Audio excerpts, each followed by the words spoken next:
After the introduction of FPAD and SCADA, today we will get into the features tutorials of FPAD.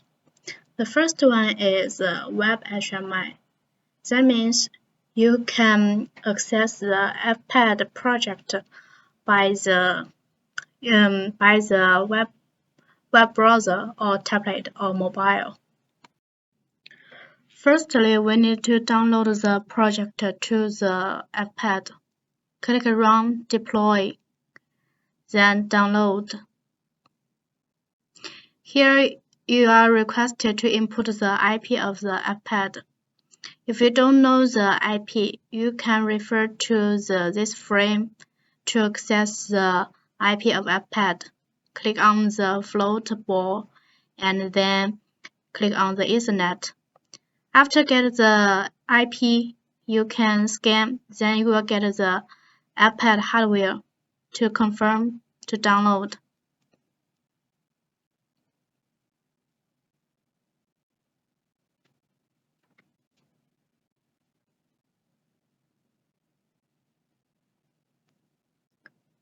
The first time to download maybe take some time. We can wait patiently.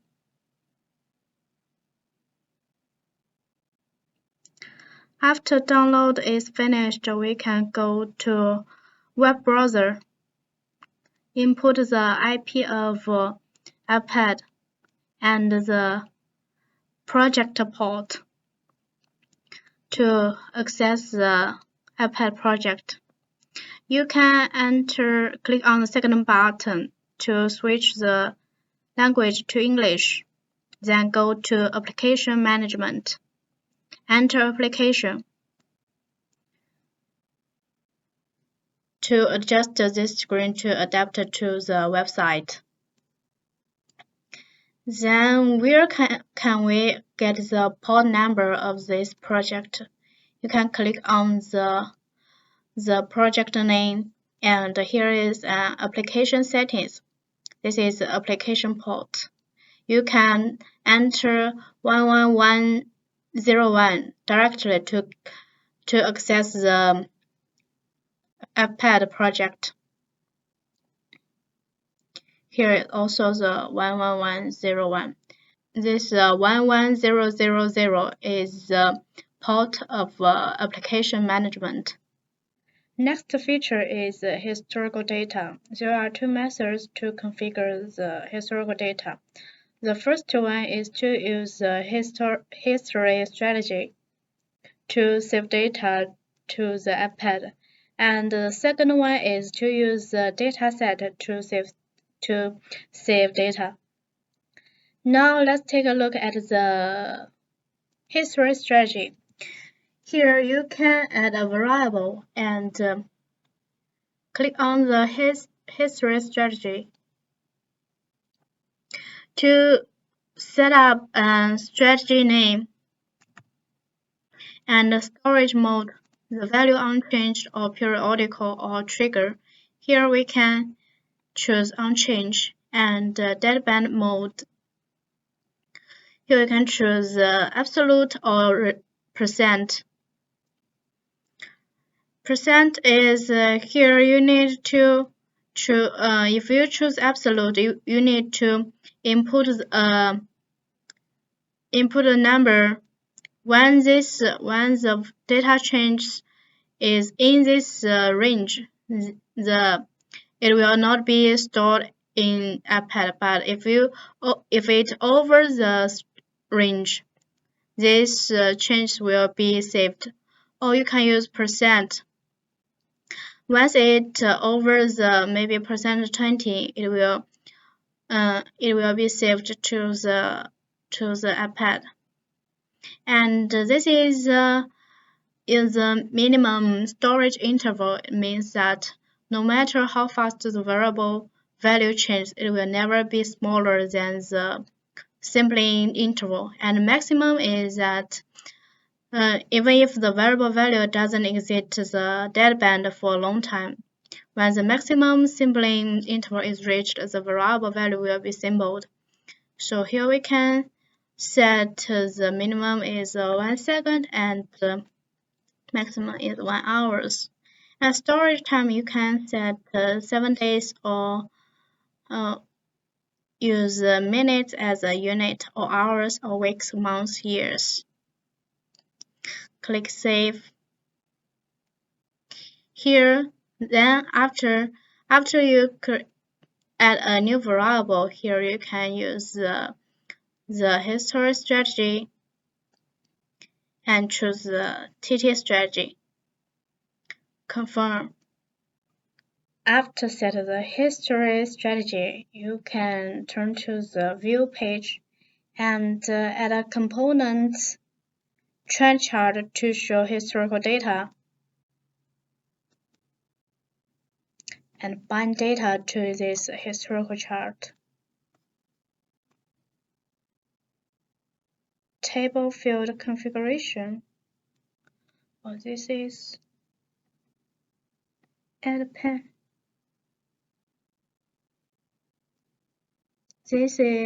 You can use add pen to add different variables to show in this trend chart. This one is TT and this is axis 1. Here you can bind the value.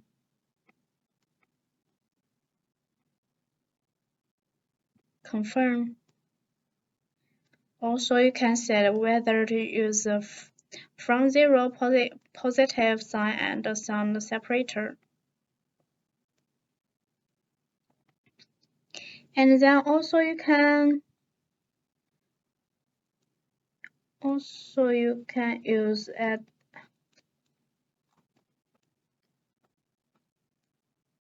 here you can see this trend chart show time filter. Also you can delete and you can disable this function and show frame selection scaling and show pause, zoom, export, and show y-axis configuration. And x-axis marker implicit. Also, you can, if you click on the log export button, here will log export operations. Or you can add the table field configuration.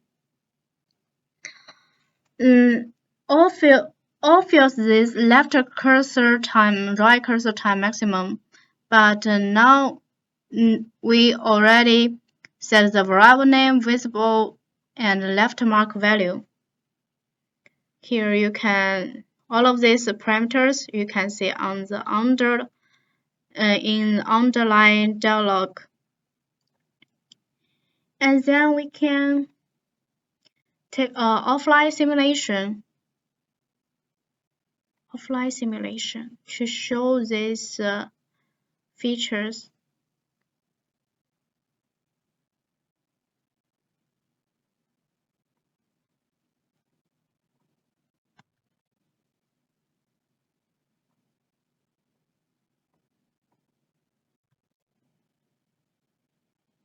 Here you can see the value. And also we can change to the filter as the 15 minutes or 30 minutes. Confirm.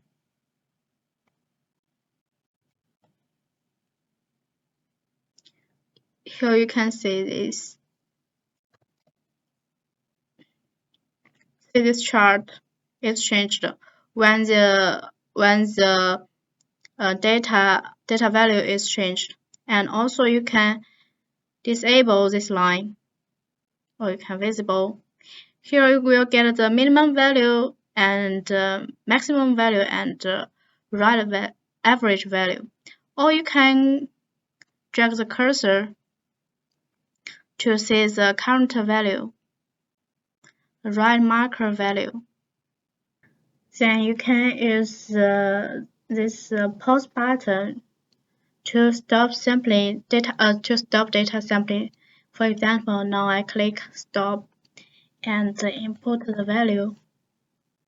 You can see this trend chart is not changed, but when I click to start, Now you can see it is changed. And zoom in, zoom out. Here you can see. And move axis. Also here to check the left marker value.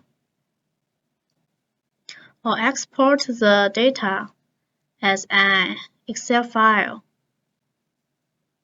The next method of data sampling is dataset. You can click on the dataset and add the local dataset, or you can also use the remote dataset. Remote dataset is you need to connect the third-party database. But today we just introduce the local dataset, and you can set the list name, test, and the storage mode. Storage mode you can choose periodical or triggered. If you choose trigger, you have to bind the trigger variable. So the first thing we need to create the trigger variable in the variable list. The name is trigger, and the data type is Boolean type. Back to the dataset. Test. Storage mode is trigger, and bind to the data type. Bind to the trigger, and the trigger condition is off to on. Holding time you can use 0 milliseconds or 1. You can also set to 1 second. The storage time is we can set 7 days. Confirm. Then here we create custom tables. Here you can see every dataset has its default primary key. This cannot be.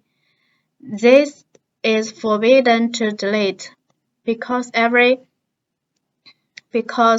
is this one is like the identification of this dataset.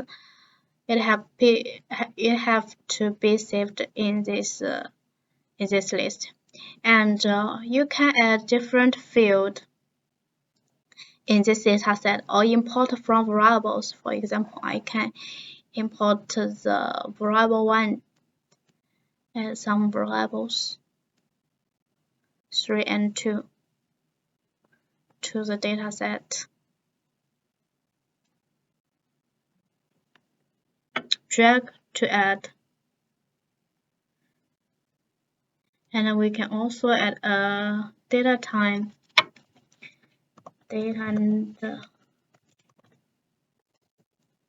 date time. The device type is date time, and this one. The important thing is that this one must to choose the current date time as an initial value. And after as a data set, we can back to the this data set is like a data source. Then we can add a component and read the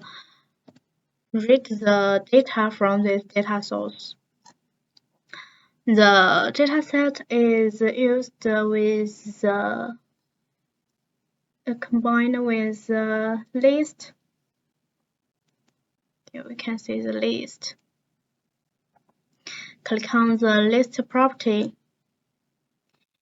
Here you can add the value. Oh, this one. Here you can choose the data source. The data source here you can see the dataset. Dataset is the test, and because we every time we change the dataset, we have to apply changes. Otherwise, we cannot get any field in this dataset. Data source.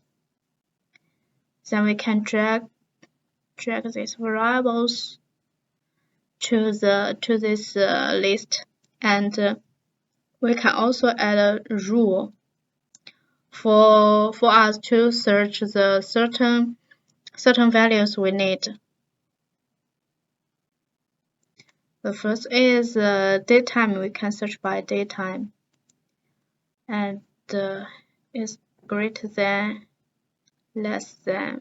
We can use a parameter start time and end time. We can enable the sort function of this field. If we didn't take this function, we cannot select any of them. But if we choose all of them, here we can see the initial sort field and the initial sort mode. And confirm, here you can see the datetime variables, variable 4 and variable 3. And now we need to add some, we can multi-copy row.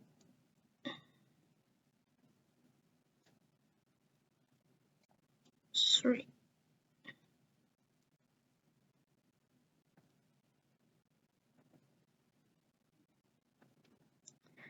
Then this one is bound to variable 4.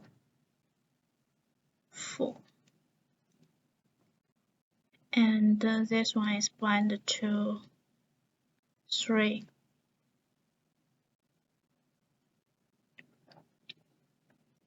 Also, we need a button to trigger the sample of data. The button, reset button, because the condition we set is when it is from off to on, so you have to be reset the on to off. Trigger.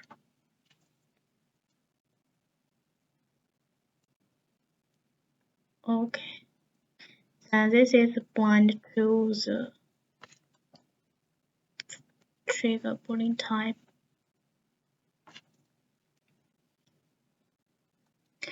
And for the list component, every time variable changes, you have to use the fresh functions to update the value. Otherwise, the value can always be the old one.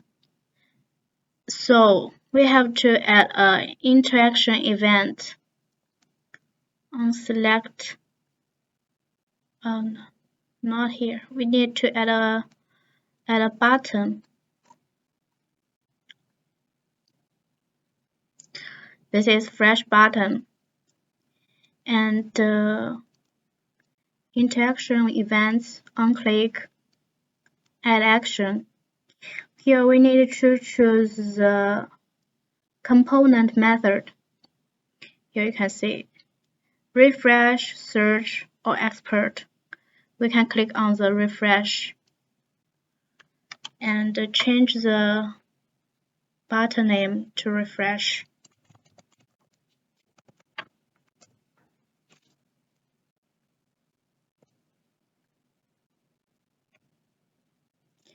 And also add some search and export. Search and export. This one is search. Search.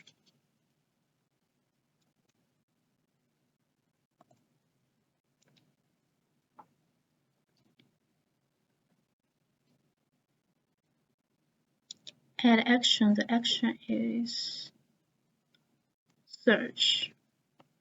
And the last one is this one is export.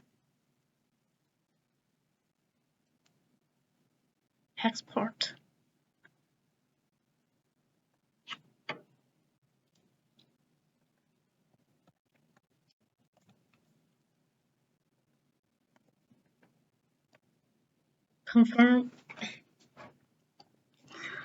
So now we can take offline simulation.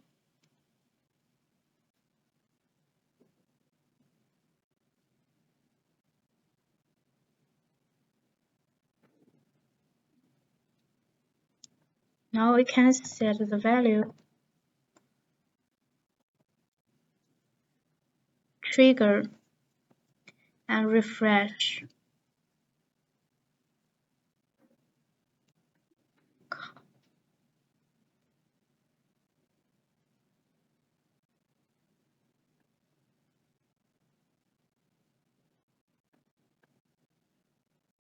Now you can see these variables is displayed on the list. And also we can change the value to 56 and refresh. Trigger, refresh. And also we can export this as an Excel file. And also we can use the filter to search. So for because we already set the filter by data type, so we have to add the time input, datetime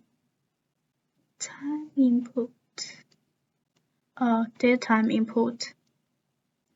Here, this one is the start time, and this one is end time. We can bind it to the components, test list, start time, and this one is the end time.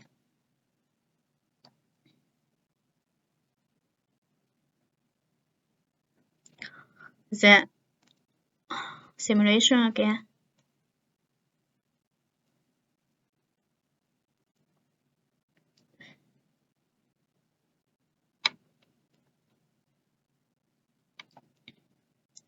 Now we can search the start time from the 3, and this one is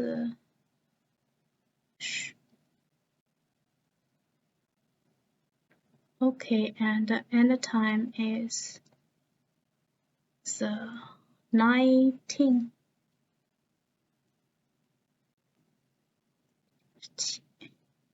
Okay, and search.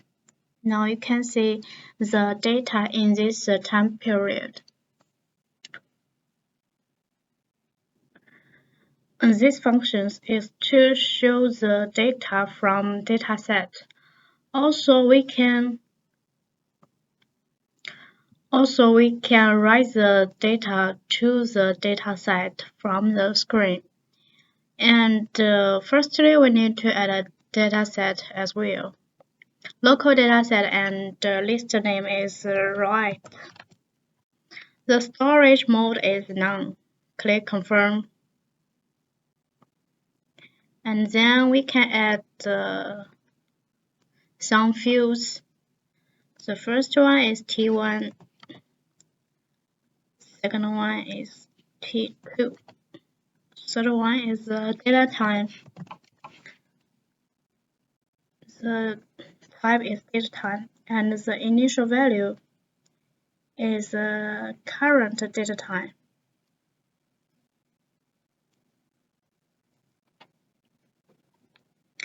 And then these variables is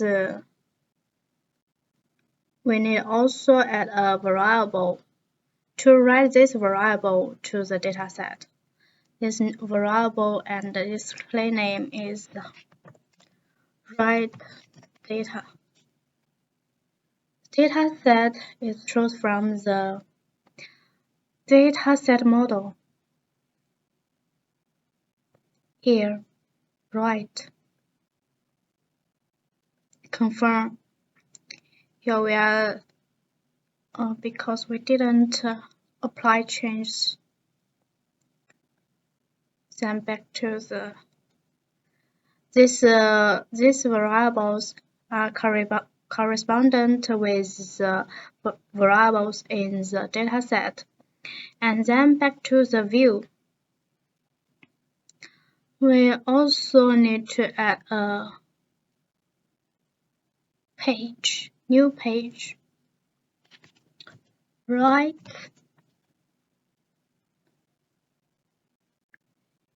And add a list component. List component here. And bind the data source to the list. Here is the dataset we choose the right. And drag to the right side. Sort and sort field, sort mode. You can also add a filter or not. Then add the numeric input to write the value and the datetime input. This value is bind to the T1.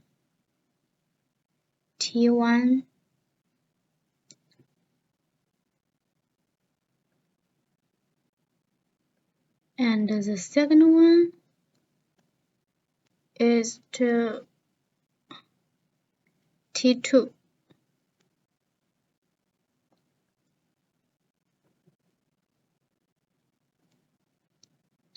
Then the time is bind to DT.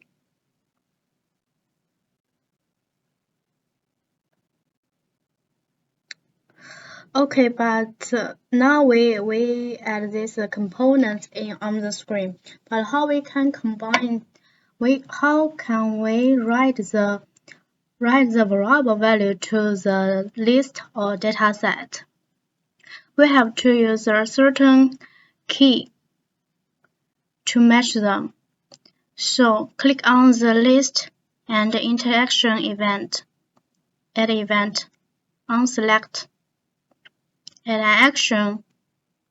Write the selected line's primary key. The primary key to the variable key. To this write data primary key. Okay, so now this variable, these components and the list are connected. Then next, we have to use a button. When we write this, we have to use a button to write this value to the list. We need to add a button component.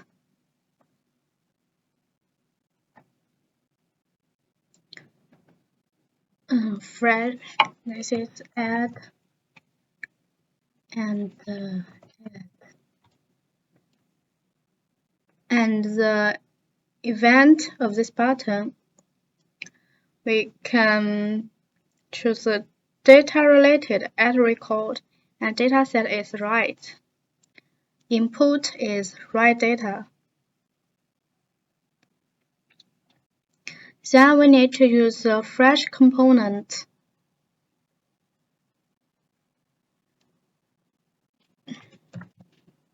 To see the latest data. Refresh.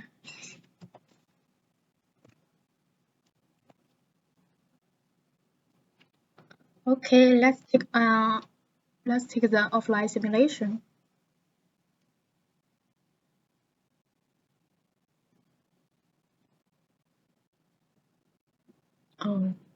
We need to set this this page as the main page.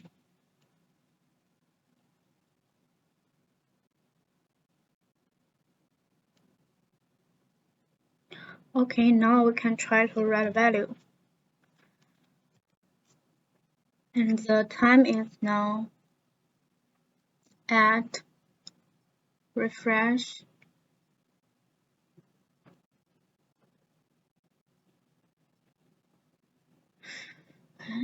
What is the problem?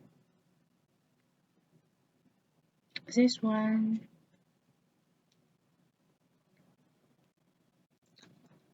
Set variable and add right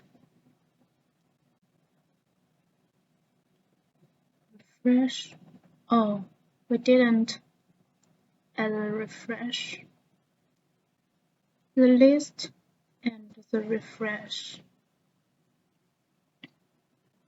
Simulation again.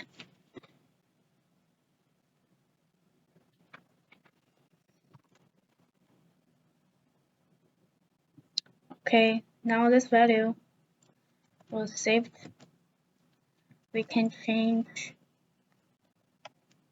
and time add refresh. Now you can see we write the data to the list successfully. And also we can update the data.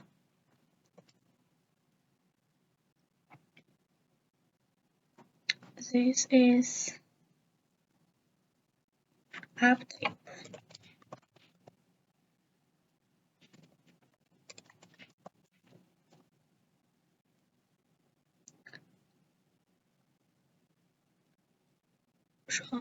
We didn't bind the action. Choose the dataset related update record and dataset write. Input is still the write data struct and take offline simulation.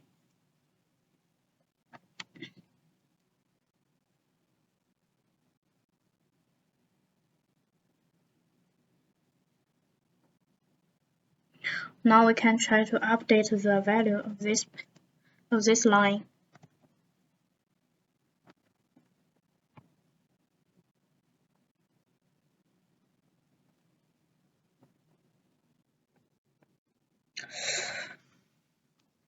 Okay. Let's back to the project.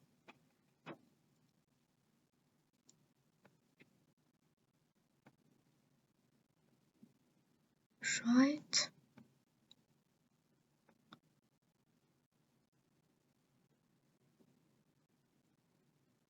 Oh, this should be right.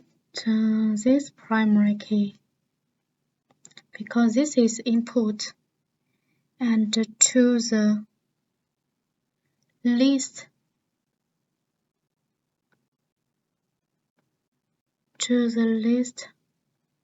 function primary key.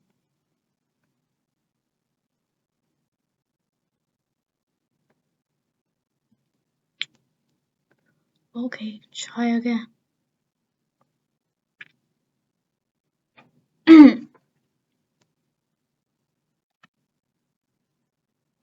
Now we can try to update this.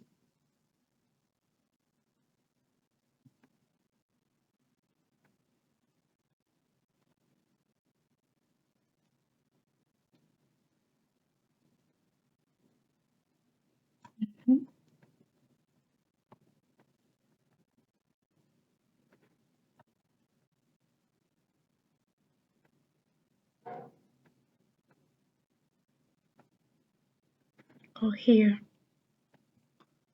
we can see the value is updated here. We should too. We can use a filter to sort the value, and We can also delete the record.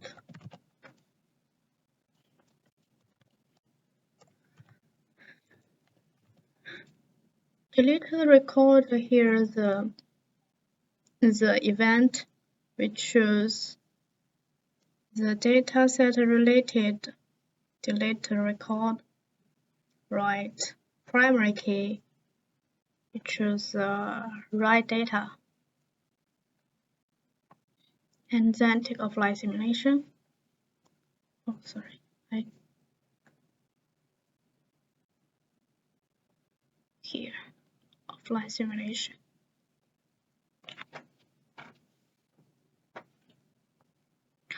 Okay, we can choose one of them. Delete. This one, delete. So now this is successfully deleted. Or you can delete some of them, then refresh.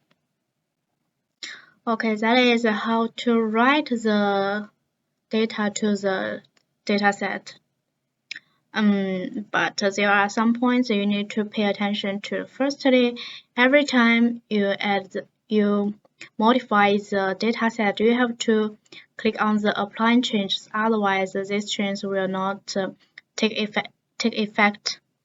And the second one, if you want to write the data to the dataset, you have to create a variables. This data type is this from the, as you can see here, is from the dataset model. Then you can write the data to the dataset. Then the third one is you need to connect the list and the components by write the default primary key. And be careful of this input should be the variables primary key, and to write the variables primary key to the list primary key. And then for the add, update, delete, these actions should be selected from the dataset model. Here, that is, you can check. It is chosen from dataset related. Here are also some query record, create table, distribute record, and import and export.